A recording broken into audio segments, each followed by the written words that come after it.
WhatsApp everyone, कैसे हो आप सब।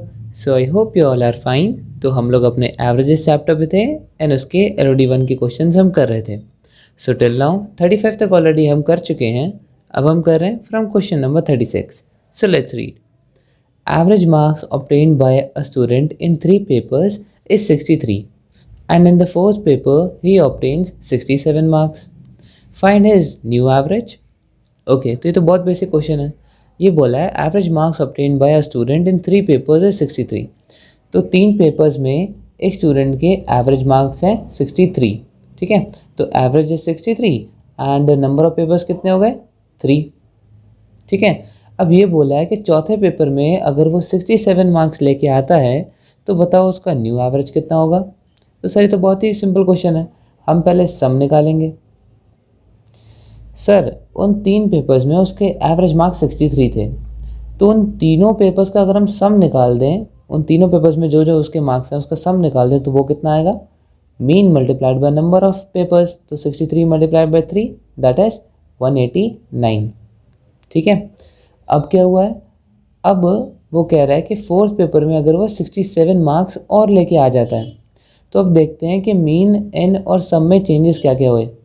तो सम में चेंजेस क्या हुआ, तो अब तक जो उसने 3 पेपर्स दिए थे उन सब में जो जो उसके मार्क्स है उसका सम है 189। अब उसने चौथा पेपर भी दे दिया, चौथे पेपर में उसके मार्क्स हैं 67। ठीक है, तो प्लस 67 और हो जाएगा और अब सम बन जाएगा 180 प्लस 60 दैट इज 249 256। ठीक है, तो अब न्यू सम जो है वो बन गया 256। ऑलराइट, अब n की वैल्यू क्या हो गई है, n क्या है भाई, नंबर ऑफ पेपर्स। भाई पहले तो 3 पेपर्स ही दिए थे, अब हो गए 4। तो बताओ मीन कितना होगा। दैट्स इट, सिंपल, हमसे मीन पूछा है यानी कि न्यू एवरेज। तो एवरेज का फॉर्मूला क्या होता है, sum upon n that is 256 upon 4 that is 4 times 6 is 24 and 4 times 4, तो 64 इज योर आंसर। तो बहुत सिंपल क्वेश्चन था, option number C. Now question number 37. The average earning of Shrikant for the initial 3 months of the calendar year 2012 is 2100. If his average earning in rupees for the second and third month is rupees 2250, find his earning in the first month. Okay, तो अब देखो average earning Shrikant की बताई है initial 3 months के लिए calendar year 2012 इस 2100। ठीक है, तो भाई मान लो फर्स्ट मंथ उसकी कोई अर्निंग हुई, ठीक है, सेकेंड मंथ उसकी कोई अर्निंग हुई एंड थर्ड मंथ उसकी कोई अर्निंग हुई। ठीक है, अब इन तीनों मंथ्स में जो एवरेज अर्निंग हुई है वो हुई है 2100। ठीक है, तो मैं बोल सकता हूँ कि 2100 इन तीनों का एवरेज है। ठीक है, एंड अगर मैं इसे मल्टीप्लाई कर दूँ 3 के साथ तो मुझे इनका सम मिल जाएगा। करेक्ट, तो 21 मल्टीप्लाइड बाई 3 दैट इज 6300। तो यानी कि फर्स्ट मंथ में जो अर्निंग हुई प्लस सेकेंड मंथ में जो अर्निंग हुई प्लस थर्ड मंथ में जो अर्निंग हुई उसका सम है 6300। करेक्ट, अगर मैं इसे इक्वेशन फॉर्म में लिखूँ तो ऐसे लिख सकता हूँ, फर्स्ट मंथ की अर्निंग प्लस सेकेंड मंथ की अर्निंग प्लस थर्ड मंथ की अर्निंग इक्वल्स टू 6300। अब आगे क्या बोला है, if is average earning in rupees for the second and third month is 2250। अच्छा, मतलब अब वो बोल रहा है कि सेकेंड और थर्ड मंथ की एवरेज अर्निंग अगर 2250 है, ठीक है, ये एवरेज है, तो यानी 2250 तो ये एवरेज हो गई इन दोनों मंथ्स की। तो सम ऑफ दीज 2 मंथ्स कितना हुआ, इन दीज 2 मंथ्स की अर्निंग, इसे मल्टीप्लाइड बाय 2 कर दूंगा मैं, है ना, मीन मल्टीप्लाइड बाय 2 यही सम होता है। तो ये कितना हो गया 4500।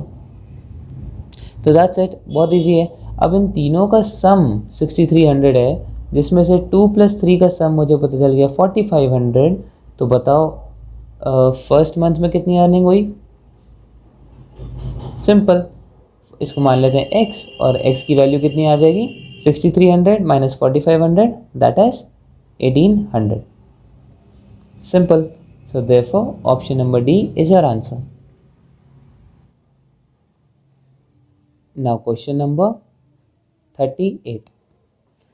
In a hotel where rooms are numbered from 201 to 230, each room gives an earning of 2000 rupees for the first 15 days of a month, and for the latter half 1000 per room. Find the average earning per room per day over the month, assuming 30 days a month. Okay, सो एक hotel है, ठीक है, hotel में rooms हैं 201 से लेके 230 तक, ठीक है, उनको नंबर्स दे दिए गए। Each room gives a earning of 2000 rupees for the first 15 months, ठीक है, पहले शुरुआत के 15 दिन वो हर रूम का रेट जो है वो 2000 रुपये किराया है पर मंथ का। And for the latter half, मतलब आगे के 15 दिनों के लिए 1000 रुपीज़ पर रूम फॉर अ डे, ठीक है। एंड हमसे पूछा क्या है, find the average earning per room per day. तो हमें एवरेज अर्निंग निकालनी है पर room per day over the month, ठीक है। तो इसमें मुझे अगर पर रूम का ही निकालना है तो मैं ये 201 से 230 का क्या करूँगा, है ना, ये तो कंफ्यूज करने के लिए दे रखा है कि मैं पहले इन पूरे 30 रूम्स का सम निकालूं, ज़रूरत ही नहीं है, हम सिंगल रूम का ही लेके चलेंगे, ठीक है। सो शुरुआत के 15 दिन मतलब n = 15, जो एवरेज अर्निंग है या फिर अर्निंग पर मंथ जो भी बोल सकते हो वो है 2000 रुपीज़, ऑलराइट। एंड जो बाकी के 15 डेज़ हैं n = 15, उसमें जो पर मंथ की अर्निंग है या फिर एवरेज अर्निंग जो भी बोल लो वो है 1000 रुपीज़। तो बताओ कंबाइंड पूरे 30 दिनों में कितना एवरेज होगा, ये हमसे पूछा है। तो सर ये तो कंबाइंड एवरेज का डायरेक्ट क्वेश्चन है। कंबाइंड एवरेज का फॉर्मूला क्या होता है, कंबाइंड एवरेज का आपका फॉर्मूला होता है n1x1 plus n2x2 bar upon n1 plus n2, correct. लेकिन ये फॉर्मूला आया कहाँ से, हम फॉर्मूला रटेंगे थोड़ी। देखो एवरेज का सिंपल मतलब होता है सम अपॉन n, और हमसे क्वेश्चन में बोला है कि पूरे 30 डेज़ का मुझे एवरेज जानना है, ठीक है भाई बता देते हैं। तो पूरे 30 दिनों में सम कितना आया हमारे पास, कितना पैसा होटल के पास आया। तो भाई शुरुआत के 15 दिनों में तो 2000 रुपये एक रूम से एक दिन का किराया निकल रहा था, यानी कि sum of money earn is 15 × 2 that is 30,000। और फिर बाकी के 15 दिन जो सम ऑफ मनी आया वो मेरे पास 1000 एक रूम से आया था पर डे का, और 15 दिन की बात है तो 1000 × 15 15,000 मुझे यहाँ से मिला, ठीक है। तो टोटल सम यानी कि पूरे महीने का अगर मैं निकाल रहा हूँ, या 30 डेज़ की बात हो रही है, तो पूरे महीने का मुझे 30 + 15 45,000 रुपीज़ मिले, 45,000 रुपीज़ मिले अपॉन कितने दिन की बात हो रही है, 30। सिंपल, हमने यही तो किया है। अभी हम n1x1 करते तो यही तो था, 2000 multiplied by 15 plus 1000 multiplied by 15 upon n1 + n2 यानी 15 + 15 30। तो ये सेम ही तो चीज़ है, तो समझ के कर लो। सो देयरफॉर अब आंसर क्या आ जाएगा, 3 × 1500। सो देयरफॉर पूरे मंथ का एवरेज आया है 1500 rupees is your answer. So average earning per room per day over the month is 1500 rupees. इससे कंफ्यूज मत होना कि रूम नंबर जो है वो 201 से 230 तक है, ये तो तब काम में आता ना जब उसने पर रूम की जगह वो सारे रूम्स का पूछता। ऑलराइट, चलो अब नेक्स्ट क्वेश्चन पे आता है। Now question number 39। The average weight of 10 men is decreased by 2 kg when one of them weighing 140 kg is replaced by another person. Find the weight of the new person. Okay, तो question में बोला है कि average weight of 10 men, 10 लोग थे, 10 men थे, उनका average weight जो है वो 2 किलो से कम हो जाता है। ऐसा क्यों? When one of them weighing 140 kg is replaced by another person. ये 2 किलो से एवरेज इसलिए कम हो जाता है क्योंकि उनमें से जो एक बंदा था जिसका वेट 140 kg था वो रिप्लेस हो जाता है किसी और पर्सन से। तो बताओ उस नए पर्सन का वेट कितना हुआ जिसकी वजह से ये एवरेज जो है वो 2 किलो से कम हो गया। तो जैसे जैसे क्वेश्चन बोल रहा है हम वैसा वैसा रिप्रेजेंट करते हैं। एवरेज वेट ऑफ 10 men, जैसे ही 10 men बोला तुरंत क्लिक होना चाहिए यहाँ पे n = 10 की हम बात कर रहे हैं, ठीक है, क्योंकि नंबर ऑफ पीपल कितने हैं, 10। अब एवरेज हमें दे नहीं रखा, कोई बात नहीं, let's assume average is x। ठीक है, अब क्वेश्चन में बोला है ये एवरेज जो है वो 2 से कम हो जाता है, तो सेकंड सिचुएशन हम यहाँ पर लिखेंगे। अब जो एवरेज क्या हो जाता है x माइनस 2 kgs। ठीक है, अब ये होता कब है, when one of them weighing 140 kgs is replace by another person. तो पहले हम सम की तरफ भागेंगे। ठीक है, जब भी कुछ समझ में नहीं आ रहा हम सम निकालेंगे। तो 10 आदमी थे, 10 आदमी का एवरेज वेट था x kgs, तो उन 10 आदमियों का वेट कितना हो गया, टोटल वेट 10 इंटू एक्स यानी कि 10x kgs। ठीक है, अभी हम ये सम की बात कर रहे हैं, सम ऑफ वेट ऑफ 10 मैन। अब इसमें होता क्या है, ये सब मैन के मैंने वेट निकाल लिए टोटल। अब इसमें क्या होता है, एक 140 kg वाला चला जाता है, रिप्लेस होने का मतलब क्या है, वो चला गया उसके बदले कोई और आ गया, तो यानी कि -140 kg हो जाता है ग्रुप में से। लेकिन एक बंदा और आ जाता है जिसका वेट मुझे नहीं पता, वही निकालना है, new person, let's say y kgs का, और फिर उसकी वजह से जो नया सम है वो बन जाता है ये। और ये कितना है अभी हम निकालते हैं। तो मीन तो मुझे क्वेश्चन से पता चल गया कि x kg से x माइनस 2 हो गया था। एंड नंबर ऑफ पीपल कितने थे, भाई पहले भी 10 थे, अब भी 10 होंगे, क्योंकि कोई छोड़ के थोड़ी गया है, एक छोड़ के गया तो एक वापस भी तो आया है, तो नंबर ऑफ पीपल है 10। तो सेकेंड सिचुएशन में sum of ages of people, sorry sum of weight of people कितना हो गया, 10x माइनस 10 टू ज़ा 20। अब ये 10x से 10x माइनस 20 हुआ कैसे, एक 140 का छोड़ के गया प्लस एक y kgs का नया आया। तो हम इससे इक्वेशन क्या बना सकते हैं कि 10x पहले था, फिर 140 वाला छोड़ के गया और एक नया पर्सन आया, तो सम हो गया 10x माइनस 20। ऑलराइट, अब 10x से 10x कैंसिल, y की वैल्यू आ गई हमारे पास -20 plus 140 that is 120 kgs। So therefore जो नया पर्सन था उसका वेट था 120 kgs, is your answer, option number D. अब ये तो हो गया बेसिक मेथड। अब हम प्रॉपर्टी से समझेंगे जो हमने इस बुक की प्रॉपर्टीज़ पढ़ी थी। कैसे, देखो पहले एवरेज था x kgs, फिर हो गया x माइनस 2 kgs। अब हम एज्यूम करते हैं कि जो एवरेज वेट है वही सारे बंदों का वेट है, सारे मैन का वेट है। तो एक पर्सन का वेट -2 हुआ और 10 लोग थे, 10 का -2 हुआ, तो मतलब -20 kgs का पूरा फ़र्क आया। करेक्ट। अब सम में से जो हमने यहाँ पे देखा था, पहले 10x का था फिर 10x माइनस 20 हुआ, ये क्या है 20 kg का फ़र्क ही तो आया।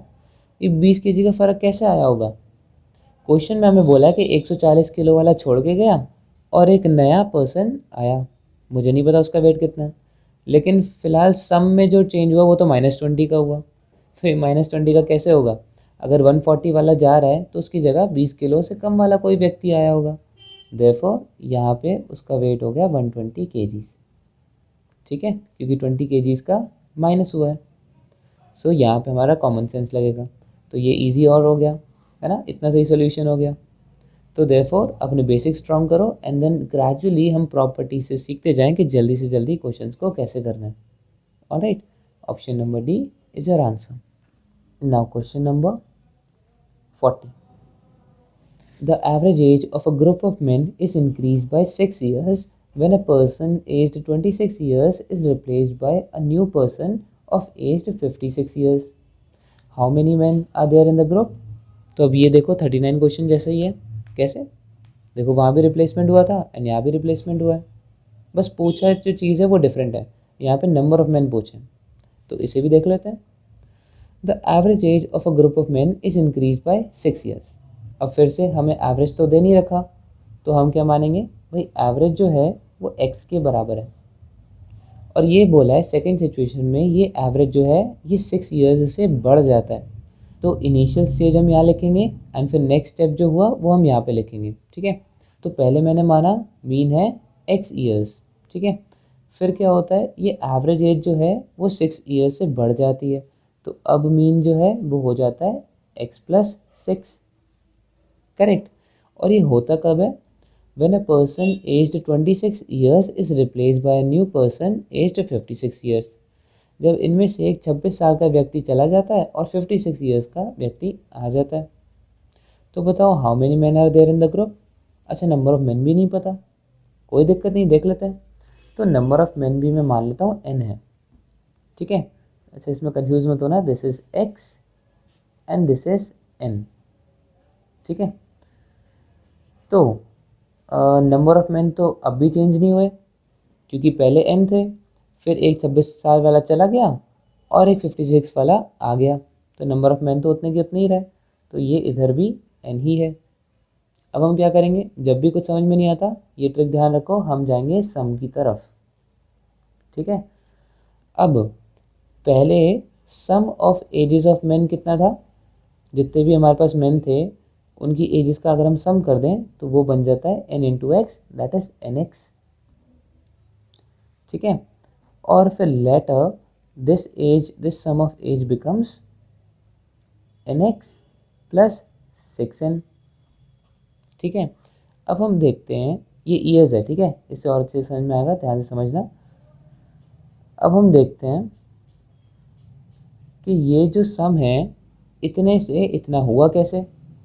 भाई 26 साल का व्यक्ति एक चला गया तो -26 ईयर्स हो गया होगा उन सब के सम में, प्लस फिर 56 का आ भी गया, फिर ये सम हो गया इसके इक्वल।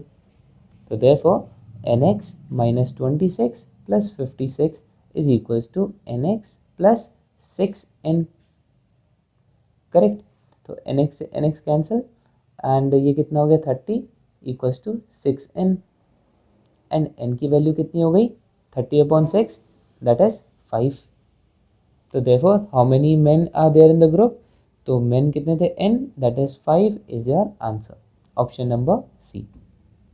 अब इसे शॉर्टकट तरीके से कैसे करना है प्रॉपर्टी से, देखो तो x एवरेज थी, x प्लस 6 हो गया, ठीक है। अब कितने से बढ़ा, 6 से इंक्रीमेंट हुआ। अब एवरेज का 6 से इंक्रीमेंट हुआ, मतलब हम मानेंगे कि हर इंडिविजुअल की एज जो है वो x ईयर्स थी एंड सबका 6 से बढ़ा। लेकिन मुझे ये भी नहीं पता कि कितने लोग थे, मैंने माना भाई n लोग थे, यानी कि पूरे सम में जो इंक्रीमेंट हुआ वो 6 इंटू n 6n का हुआ, करेक्ट। लेकिन क्वेश्चन के हिसाब से तो 26 वाला गया और 56 वाला आया, यानी कि 30 का इंक्रीमेंट हुआ। तो देयरफॉर 6n इक्वल्स टू 30 और n इक्वल्स टू 5। अब ये वही समझेगा जिसने मेरे साथ प्रॉपर्टी पढ़ी है या फिर और कोई कोचिंग इंस्टीट्यूशन में उसने ऐसी ट्रिक पढ़ी है, ठीक है। वरना बेसिक तुम ना ये लेके चलो, क्योंकि LRDI के भी क्वेश्चन आते हैं ना कभी कभी एवरेजेस में, तो उसमें यही कॉन्सेप्ट काम में आता है, ये बहुत रेयरली काम में आता है। क्वांट्स में हाँ ये वाला काम में ज़रूर आएगा। Alright, so therefore option number C 5 is your answer. So that is it for this video. These were the solutions from 36 to 40. I hope आपके समझ में आया होगा। कोई भी प्रॉब्लम हो तो उसे कमेंट सेक्शन में पूछ लेना, एंड अगर वीडियो अच्छी लगी so do not forget to like, share and subscribe to our channel. And thank you so much for watching. Keep learning.